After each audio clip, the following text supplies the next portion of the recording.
The crystal chandelier flickered with warm candlelight, casting long golden shadows across the ballroom's marble floor. Laughter chimed like champagne flutes as tuxedos mingled with sequined gowns, the scent of power and polished deception. In the air, Daniel Royce, tech visionary, self-made millionaire, and the evening's undisputed god, stood elevated near the orchestra. His arm draped around Celeste Moreau, the woman the press had dubbed both his CFO and CEO of the heart. Her red satin dress clung to her frame like a trophy. Her smile? Sharp. Practiced, he raised a glass. To legacy, he began, his voice smooth, magnetic. To risks that paid off, to the woman who taught me what loyalty in business really means, polite chuckles. Celeste squeezed his arm. And to the future we're building, together. The room clapped. Cameras flashed. Glasses clinked, near. The farthest corner of the ballroom, mostly obscured behind a column and floral centerpiece, a woman stood in silence. Her black dress wasn't designer, but it fit her with quiet authority.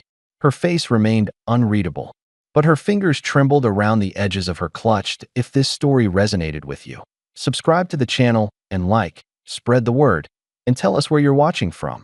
Anna Royce had arrived. Uninvited, undetected. Until now, she didn't move, didn't breathe too deeply. She just watched him, her former husband, bask in applause, speaking of loyalty while his past stood 20 feet away. Beside her, 3 boys stood shoulder to shoulder, each no older than 6.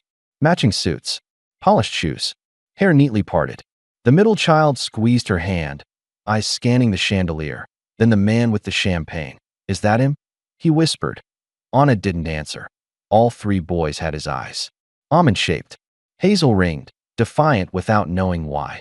She had rehearsed this moment too many times in her mind. She'd imagined tears, screams, gasps from the crowd. But as she stood there, watching Daniel toast to a future that ignored the blood he left behind, Anna realized silence was the sharpest blade. She took a step forward on the mezzanine above. A photographer caught her movement, confused. He lowered his lens, then stared. Anna met his eyes, held them, and no words were exchanged. But something in her stillness, a gravity, made the photographer inch toward his camera again. Daniel descended the stage. People clapped him on the back. Celeste whispered in his ear and kissed his cheek. He reached for another drink, laughing with a senator whose funding he once dodged. Anna moved closer. Every heel click on marble sounded louder in her own ears. The boys followed, uncertain but trusting. Always trusting. A woman in a white dress paused, eyes narrowing at the trio. She nudged her husband. He looked up, then stared. Recognition swept across the room like spilled wine. Small at first, spreading, unstoppable. Daniel turned, half smile, drink in hand, and froze. He didn't drop his glass. He didn't speak, but his knuckles turned white around the stem. Celeste looked between them, confused. Her eyes bounced from Anna to the boys to Daniel. And then she understood. The smile fell. Anna stopped just 10 feet from them. Her boys clung to her sides like sentinels. She didn't blink. Daniel opened his mouth. Nothing came out. Continue your toast, Anna said quietly. I believe you were celebrating loyalty. Celeste's breath caught. The crowd stood still, suspended between scandal and spectacle. Anna didn't flinch. The orchestra stopped playing. And in the silence, the youngest boy turned to Daniel, his father, and asked, gently, why didn't you ever come for us? Daniel didn't answer his son's question. He stood frozen in the ballroom, face drained, the champagne flute now trembling in his hand. But Anna's voice had already done its work. Her silence, her presence, her son's, before the weight of the moment could tip the entire room. Anna turned and walked away, calmly, deliberately, boys in tow.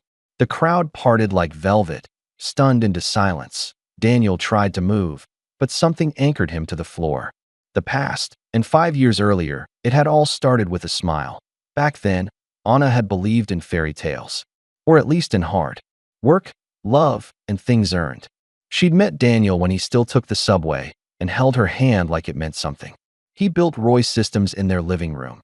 She edited pitch decks, brought late-night sandwiches, pulled him out of coding spirals. When the IPO came, Anna was the one who ironed his shirt, pressed the button on the elevator, kissed his cheek before the bell rang on Wall Street. And after it did, everything changed. It was subtle at first. A missed dinner, then two, then three in a week. She found herself eating alone more often, watching the shadow of her husband grow longer but more distant.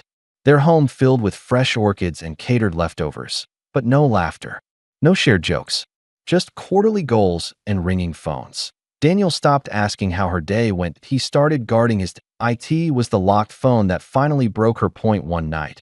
After 2 a.m., she reached across the bed to find it cold. Daniel wasn't there. She padded barefoot to the kitchen and found him whispering on the phone near the wine rack. That he froze. Hung up, smiled. "It's nothing, just Singapore investors." "Is it her?" Anna asked, voice barely audible. Silence. She already knew. But she needed to hear it. Daniel didn't deny it. Didn't look ashamed. He just said, "Celeste understands the pressure. She's been through it.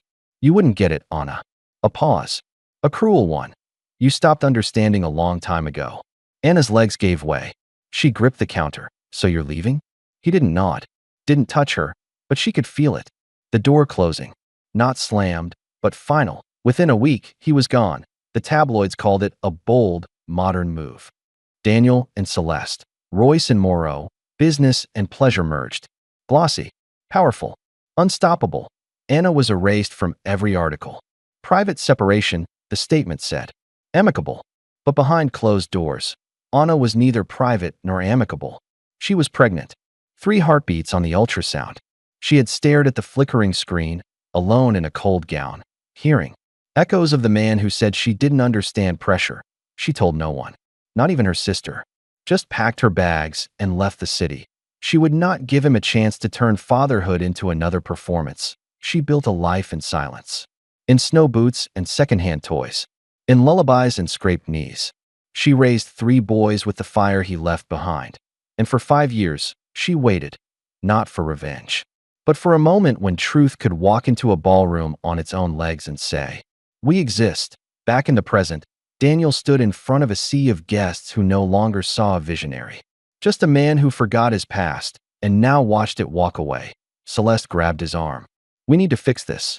Daniel looked toward the exit, but the door had already closed behind Anna. The ink had barely dried on the headlines when Anna stepped into the downtown office of Corbin, Tate and Marin, 5th floor. Frosted glass, air that smelled like contracts, and cold coffee. The receptionist greeted her like any other client. That was the point. Daniel had made sure this wouldn't be a spectacle. He paid well for quiet dissolutions. Anna was ushered into a room that felt more like a surgical suite than a legal chamber. Polished table, legal pads, a pen placed just so. Daniel didn't show. Of course he didn't. Instead, his lawyer, a man with a tight smile and even tighter tie, slid the file toward her. "We've included a generous offer, Mrs. Royce." She didn't correct him. Not yet. She opened the folder. "Read it line by line. A beach house in Martha's Vineyard. A financial stipend for emotional transition. A vehicle. No media interviews. No written accounts. No mention of the marriage and future ventures. Public or private. Point 1 clause stood out. Non-disparagement. All references to Mr. Royce and Royce Systems must remain positive, neutral, or non-existent." She looked up. "What if I prefer non-existent?" The lawyer blinked, caught off guard. "Excuse me. I want out. No house. No money. Just one condition. Remove my name from every record." The lawyer cleared his throat. "You're declining the offer?" "I want nothing. Not even his name." He hesitated. "You understand this means." "I understand exactly what it means." She placed the folder back down and pulled out a slim envelope. "This is my counteroffer. I keep my silence. He erases me." Later, as she signed the final page, Anna felt something shift. Not grief, not bitterness, freedom. Her signature curled at the bottom like a final goodbye. As she walked out of the office, her hand instinctively moved to her abdomen. The nausea had started last week. The blood test had confirmed it yesterday. And this morning, a second ultrasound. Triplets. 3 tiny pulses, each one unaware of the silence they'd been born into. She hadn't told anyone. Not even Daniel. Especially not Daniel. Because Anna knew who he was now. Not the man who used to fix her coffee just right, or trace her shoulder blade like it was sacred. That man had died somewhere between the IPO and the Instagram press release. Of Royce and Moreau, Daniel didn't deserve the boys, that he didn't deserve to name them, claim them, shape them into little mirrors of his ego. She wouldn't give him that, so she disappeared. Anna left the city within 48 hours. She disabled her social media, canceled her lease, quietly sold the engagement ring he never asked back for.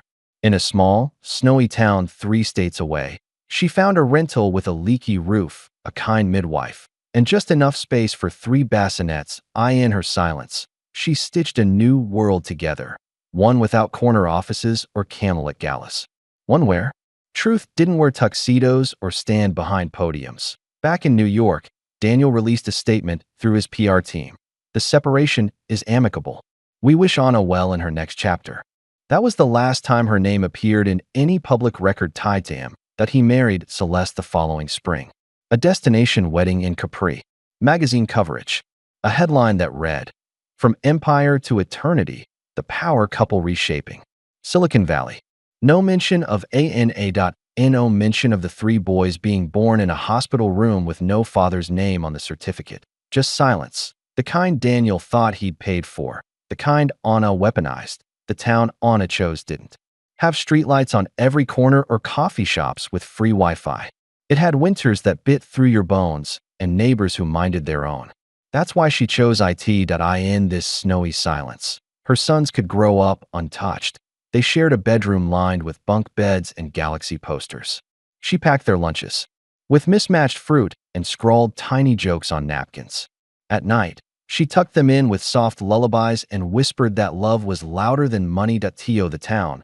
She was Anna Miller, single mother, photographer, quiet but kind. No one asked about the father. No one dared. But as the boys grew, so did the gaps in their world. At 6, they asked why they didn't have a dad at soccer games. At 8, they asked why their last names didn't match the ones on old medical forms. At 10, Leo, her middle child, sharp-eyed and always listening, asked the question she feared most. Did he leave because of us? Anna froze mid-stir at the stove. No, sweetheart. He left long before he knew you existed. The boys looked at each other in that way siblings do, sharing something silent. Then who was he? She didn't lie. He was a man who forgot how to love. They let it be. For a while. But Leo? Leo held things differently. He began to notice the details Anna hoped would fade. The framed photo she kept hidden in her closet drawer, the faint hesitation in her voice when someone mentioned family. One afternoon, when the twins were at piano lessons and Anna was editing wedding photos in the studio, Leo snuck into the back room. He found the shoebox. Inside were clippings, old press coverage, startup launches, gala announcements. A face stared back at him from magazine covers. Smiling, sharp suit, arm around a red-lipped woman who wasn't his mother. Leo's breath hitched. He flipped the photo over. In faded ink. Daniel and Celeste. Tech Power Summit, 2021. That night, he didn't sleep. Instead, he opened his tablet and typed Daniel Royce into the search bar. The flood of results made his stomach twist. He watched videos, read articles, found timelines. He zoomed in on photos of Daniel's face, searching, comparing. He looked in the mirror. The next morning, Anna found the box on her bed, and Leo sitting beside it, eyes puffy, shoulders squared. You said he forgot how to love, he whispered. But you never said he was rich, or famous, or alive. Anna sat on the edge of the bed, her fingers trembling over the photo. You weren't supposed to find this. Why? Because I wanted you to live without his shadow. But I am his shadow, Leo said. We all are.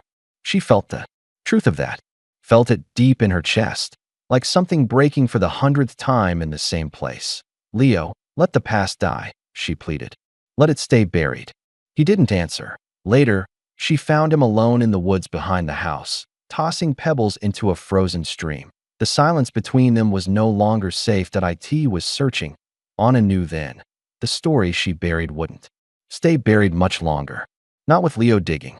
Not with Daniel still out there living a life that pretended they didn't exist. And she feared what would happen when the ghost tried to reclaim his sons. The invitation was never sent, but Anna didn't need one. She knew the date, knew the venue, knew that Daniel's legacy gala had become his favorite performance, where stockholders became disciples, and the world forgot where he came from. She had no interest in revenge, but her sons had questions, and Daniel had answers. She dressed the boys in suits, navy blue with crisp collars and combed hair. She hadn't planned to bring them, but Leo insisted. "If he's going to pretend we don't exist," he said, "then let him try while looking at our faces." They arrived just as the valet line began to taper off.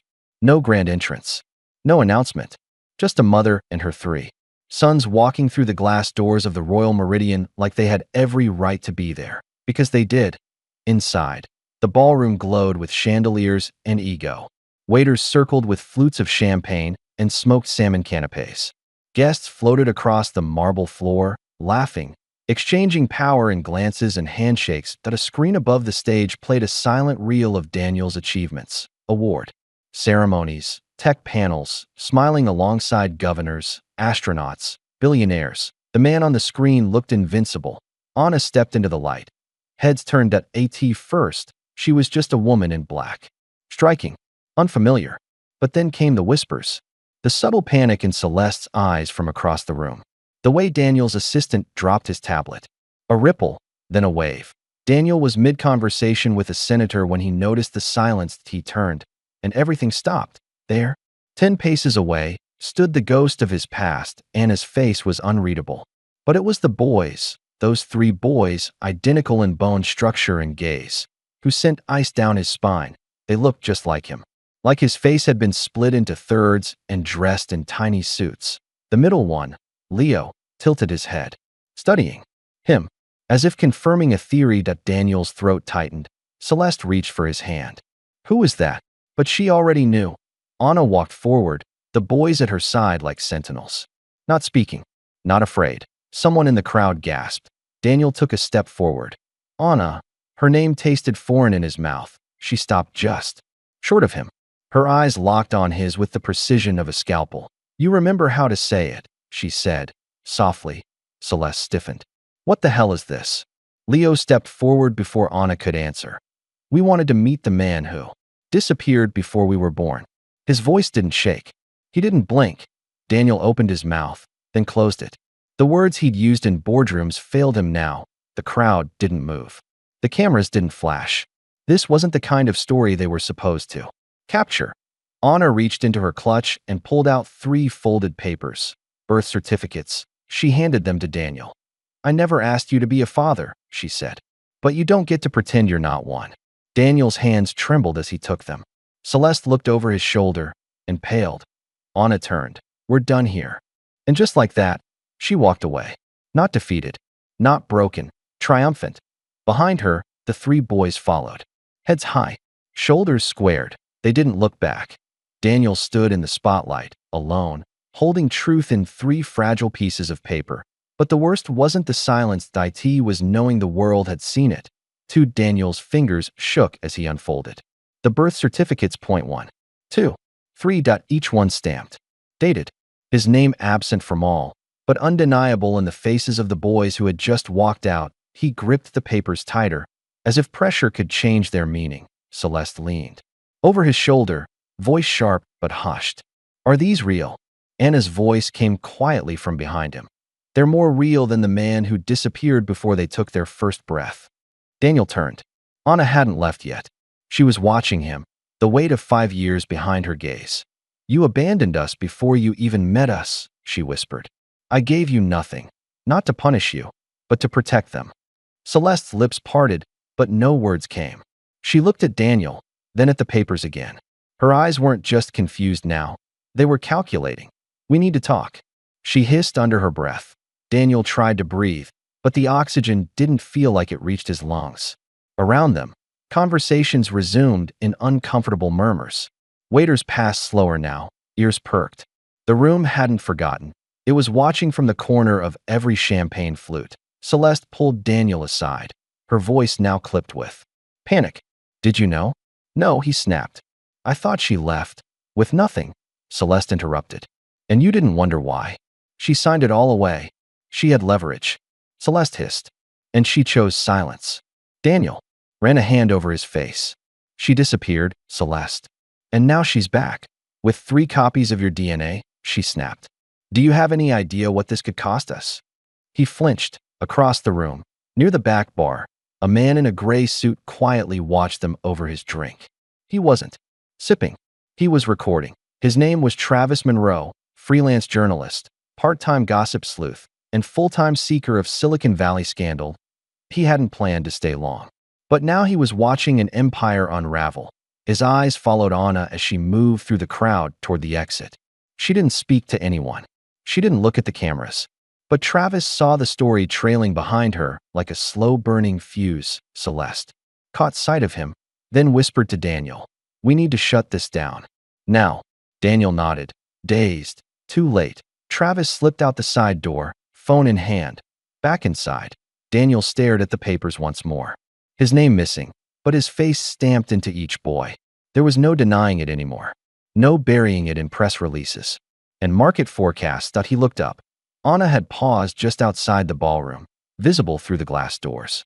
Leo had turned around. They locked eyes. For a moment, Daniel thought the boy might come back, but Leo only stared, then turned away. Daniel felt the weight settle fully on his chest, the kind of weight that doesn't just come from revelation, but from being seen. Not just by Anna, not just by the boys that by everyone. Celeste stood beside him, her hands clenched. "You better fix this," she said, "before it ruins us." But Daniel knew the truth. This wasn't about reputation anymore. It was about blood, and the moment that blood walked through the door, it stopped being a secret. It became a story. One he couldn't control, the crowd murmured. The music resumed, but Daniel's empire was already splintering. Outside, Anna stepped into the waiting car with her sons. The door clicked shut. She exhaled for the first time all night. Leo watched her from the back seat. "You're not done, are you?" Anna didn't answer, because 5 years ago, when her silence was bought, she never agreed to forget. Not everything had been erased. Not the night she overheard the truth, before Daniel ever walked out, before Celeste became a fixture on magazine covers. Not the tape that had started at a holiday event Daniel insisted she attend. Pregnant and nauseous, Anna had slipped away from the main room to find water. The hallway near Daniel's office was dim and quiet. But through the door left ajar, voices carried, low, tense, familiar. "I told you the Cayman transfers need to be hidden inside vendor contracts," someone said. "The audit risk is too high. You think Celeste doesn't know what she's doing?" A second voice, Daniel's, cut in sharply. Anna's stomach clenched. "Roy's systems is clean on paper," the first voice said. "But if she keeps laundering through offshore service firms, someone's going to notice." Anna didn't move. "I built this company," Daniel snapped. "If we need to shift funds for acquisitions, we'll do it. Celeste is handling it. It's fraud. It's survival." The room went quiet. Then someone added, quietly, "You better hope Anna never finds out." She didn't breathe until the door clicked shut. She slipped back into the party, unnoticed. That night, she didn't sleep. Her hands shook. She pressed them against her belly and whispered, "You're not just mine. You're part of something rotten, and I won't let it touch you." In the weeks that followed, Anna became invisible by design. She didn't confront Daniel. She didn't run to the media. She got smart. She installed a backup recorder inside the coat closet of their home office. She synced it to her private drive. And over the next 3 months, she collected everything. Phone calls, meetings, laughter laced with secrets. She didn't know exactly what Celeste was doing, but it involved money laundering, shell companies, and pressure on employees who had no choice but to follow orders or be ruined. The worst part, Daniel knew. He helped. Anna encrypted the files and stored them offline, on a thumb drive labeled with something Daniel would never touch. Ultrasound backup, 2018.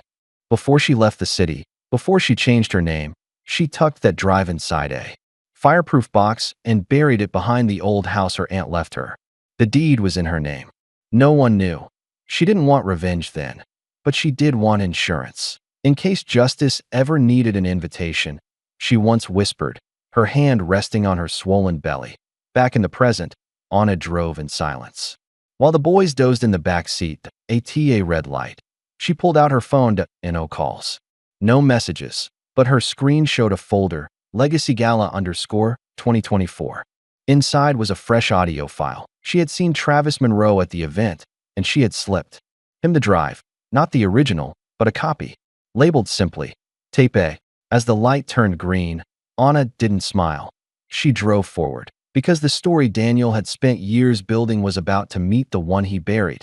And buried things, once unearthed, don't come back quiet. It took 48 hours for the explosion to hit. Point one article, posted at 3:12 a.m. by Travis Monroe, titled, Inside the Royce Empire, Fraud, Funds, and the CFO Who Knew Too Much.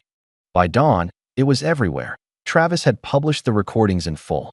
The whispers behind closed doors, the Cayman accounts, the admissions of guilt, Daniel's voice, clear as glass, speaking of survival and shifting funds. And Celeste, guiding it all, the headlines spiraled fast. Billionaire built on lies. Royce and Morrow face federal investigation. Legacy crumbling. SEC launches emergency probe. Within hours, Royce Systems stock plunged 38%. By noon, Celeste was in handcuffs. Cameras swarmed the courthouse as she was escorted inside, sunglasses on, mouth tight. She didn't cry, didn't scream. She simply looked up, past the reporters, and saw Daniel watching from the back seat of a black car. She didn't wave. She didn't need to. His world was falling apart, and she knew it. Daniel stayed hidden most of that day. His PR team scrambled to draft statements. His lawyers argued about optics. His investors demanded a board meeting. His assistant cried in the elevator, but none of it mattered more than the number burned into his phone screen. Anna. He hesitated before dialing. The last time they spoke, she'd walked away without looking back. But now he needed her. She had the recordings. She had timed their release. She had detonated the truth with perfect precision. And deep down, he knew she hadn't done it for revenge. She did it because he'd forced her to. The call rang. And rang. On the fifth ring, someone answered. Not Anna. A boy's voice. Calm. Steady. Familiar. Hello? Daniel blinked. Leo. There was a pause. Then, why are you calling? Daniel cleared his throat. Is your mother there? She's resting. I need to talk to her.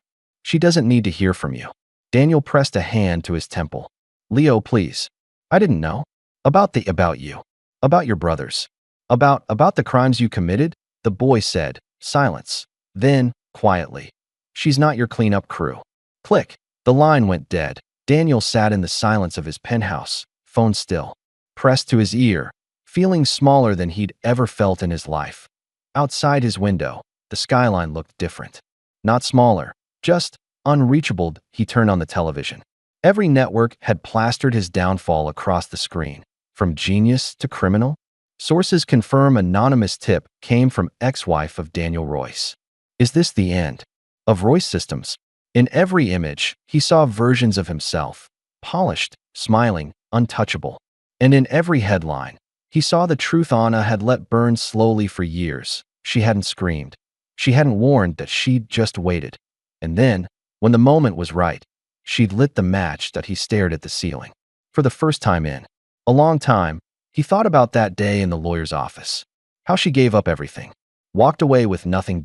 Or so he believed. She didn't want his money. She wanted his silence. But now, her silence had become the loudest thing in the room. The penthouse was quiet now. Not the calm kind of quiet. This was the silence that follows a funeral. Daniel sat on the edge of the leather sofa, still wearing the same suit from the boardroom ambush. The tie hung loose, the collar wrinkled with sweat. His phone lay face down on the table beside him, buzzing periodically with messages he no longer opened. The board had suspended him. The SEC had frozen several of his accounts. 3 investors had filed civil suits. Celeste had stopped returning his calls. Her attorney made it clear. She was turning state's witness. And the public? They were done worshiping. The man who once graced magazine covers now watched himself unravel in pixelated shame on news tickers and social feeds. Royce Empire crashes. The fall of a tech king. Justice for Anna? He flinched every time her name appeared. Daniel leaned forward and clicked the remote. The giant flat screen flickered to life. A clip replayed from the gala. No narration. No music. Just raw footage. There she was, Anna, walking through the ballroom like a storm in slow motion. She didn't smile. Didn't speak. But her presence had said everything. Her sons walked beside her, 3 shadows stitched from his own DNA. The moment they appeared, the room had shifted.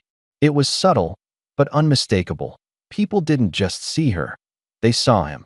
The real him. Daniel turned up the volume and he watched it again. Her confrontation, her words, the moment Leo asked, "Why didn't you ever come for us?" He couldn't answer then. He still couldn't. For a man who'd built a company on algorithms and calculated outcomes, he had missed the most human equation of all. Love plus absence equals resentment. And Anna? She had never sought revenge. Not really. That wasn't what this was. She could have destroyed him earlier. Instead, she waited until he had everything, then peeled back the gold to reveal the rot. Not for punishment, for acknowledgement. She wanted the world to see her sons, to know they were real. Not secrets, not accidents, not shadows. Daniel ran a hand through his hair, now streaked with gray he hadn't noticed before. The elevator chimed. A delivery. He didn't move. A soft knock at the door. Then a pause. Then retreat. He walked to the entrance and opened it.no1 there. Just a small package.no label. No note. Inside, a photograph. It was old, slightly bent. A candid shot of Anna, seated on the edge of a sandbox, laughing as three tiny boys buried her feet in the sand. The light caught in her hair. Her face looked younger, freer. On the back, scrawled in black ink, were 5 words: "They never needed your money." He stared at the photo for a long time. Then he sat back down and placed it beside his untouched bourbon glass. Outside, the city kept moving, horns blaring, lights glowing, lives continuing without him. He had built towers, won awards, inked deals, worth billions. But in the end, the only thing that mattered had slipped through his fingers. Softly, silently, he opened the drawer beside him and pulled out a notebook. For the first time in years, he began to write. Not a press release, not a strategy memo, just thoughts. The father he didn't become, the woman he left behind, the 3 boys he'd never held. His hand shook as he wrote their names, and under them, a question he didn't know how to answer. What do I have left to give? The letters started small, short, handwritten notes on heavy paper with his initials embossed in the corner. Leo, Julian, Max. I know I haven't earned your time, but I'm trying to understand how to be what I never was. Daniel, he didn't use that. He didn't dare. Each envelope was mailed with care. No return address, just a quiet plea for something. Acknowledgement, forgiveness, maybe a second chance. He sent 3, then 5, then no response. He tried gifts, books he thought they'd like, a telescope, a vintage chess set, a drone kit, things he imagined would bridge the silence, things he wished someone had given him as a boy. They were never returned. Eventually, the gifts stopped arriving at their destination.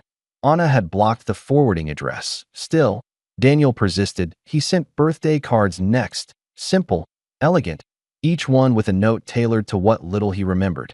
From their brief encounter at the gala, Julian, your confidence stood out. Max, your laugh reminded me of my brother. Leo, I see so much of myself in you, and that terrifies me. Then, he filed a motion, not to demand custody. He knew better, but to request a meeting, to a supervised visit. A chance that Anna's response arrived. By mail, a thin envelope that felt heavier than any judgment. Inside was a single photograph, no letter. No message, just an image. The boys were bundled in thick winter coats, throwing snowballs at one another in a wide-open field. Their cheeks were red, their eyes bright, laughter frozen midair. Behind them stood Anna, hood pulled over her head, hands in her coat pockets, smiling faintly. They looked happy, whole, untouched by his absence. The message was devastating in its simplicity. We are fine. Without you. Daniel placed the photo on the mantel. It sat beside the bottle of bourbon he no longer opened and the letters no one ever read.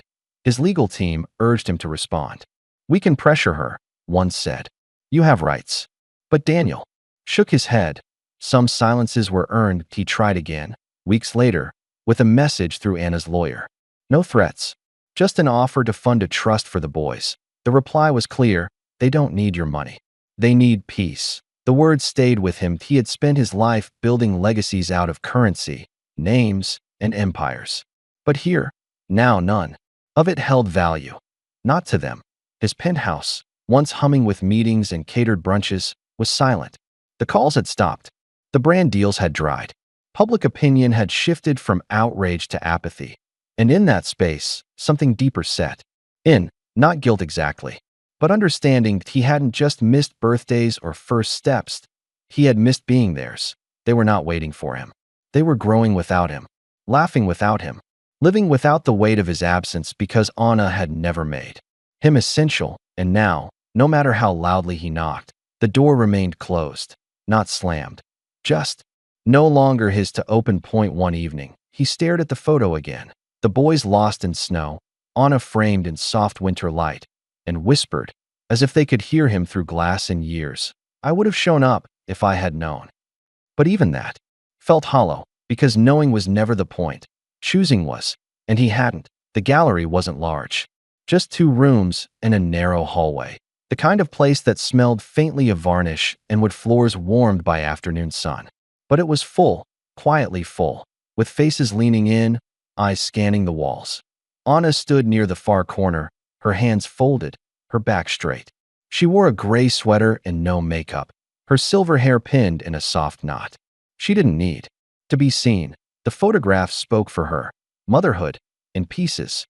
That was the name of the exhibition that it had taken 10 years to arrive at this point. 10 years of raising 3 boys who now stood tall, shouldering ladders, adjusting spotlights, and taping corners of framed memories. Leo, now nearly 18, had grown into his voice.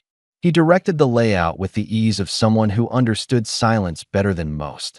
Julian, always the diplomat, offered guests sparkling water and soft explanations of each frame. Max hovered near Anna, arms crossed but attentive, his protective instinct never far.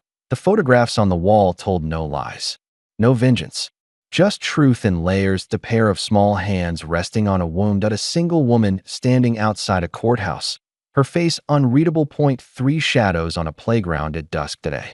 Blurred image of a closed door. Each frame was a moment Anna had lived quietly, moments she refused to bury just because someone else had. The guests whispered softly, not out of pity, but reverence. It wasn't bitterness. It was survival. A woman in her late 30s paused at one photo. Anna breastfeeding, all 3 boys, bleary-eyed, a towel draped over one shoulder. "This one," she said to Julian, "isn't polished. It's real." He smiled. That was the point. Anna remained at the back, eyes scanning the room, taking it all in. And then she noticed the guest book, laid out on a podium near the exit. The line of names stretched in loops and slants. Friends, locals, art students, strangers. But one line stopped her, written in faded black ink. Not fresh, not bold, but deliberate. Daniel Royce, no message. No flourish. Just the name. She stared at it for a long time. Her breath caught, but she didn't react outwardly.